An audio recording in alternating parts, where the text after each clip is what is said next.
Election commission کے مطابق محکمہ داخلہ کی سفارش پر بلدیاتی انتخابات ملتوی کیے گئے ہیں۔ کرم میں ولیج اینڈ نیبرہڈ کی خالی نشستوں پر ضمنی انتخابات 27 اگست کو ہونا تھے، جو کہ ملتوی کر دیے گئے ہیں۔ وجہ مخدوش سیکیورٹی صورتحال بتائی جا رہی ہے۔ ضلع کرم میں ضمنی بلدیاتی انتخابات ملتوی کر دیے گئے ہیں۔ الیکشن کمیشن کے مطابق محکمہ داخلہ کی سفارش پر بلدیاتی انتخابات ملتوی کیے گئے ہیں۔ بیورو چیف پشاور عمیر یاسر ہمارے ساتھ موجود ہیں، مزید تفصیلات ان سے لیتے ہیں۔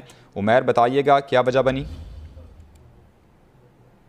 یہ مختلف خیبر پختونخوا کے مختلف اضلاع میں 27 اگست کو جو ضمنی بلدیاتی انتخابات ہونے تھے، تو اس سلسلے میں ضلع میں چونکہ سیکیورٹی کی صورتحال انتہائی مخدوش ہے، اور اسی صورتحال کو مد نظر رکھتے ہوئے صوبائی محکمہ داخلہ نے الیکشن کمیشن سے کہا ہے کہ جو اس سیکیورٹی صورتحال امن و امان کی صورتحال کو مد نظر رکھتے ہوئے ضلع کرم کے جو انتخابات ہیں وہ ملتوی کر دیے گئے ہیں، جس پر الیکشن کمیشن نے جاری کیا ہے، جس کے تحت 27 اگست کو ضلع کرم میں ولیج اور نیبرہڈ کونسل کی جو خالی نشستوں پر ضمنی انتخابات ہونے تھے وہ اب ملتوی کر دیے گئے ہیں، اور ساتھ ساتھ الیکشن کمیشن نے یہ بھی کہا ہے کہ جب امن و امان کی صورتحال ضلع کرم میں بہتر ہو جائے گی تو اس کے بعد ضمنی بلدیاتی انتخابات کیے جائیں گے۔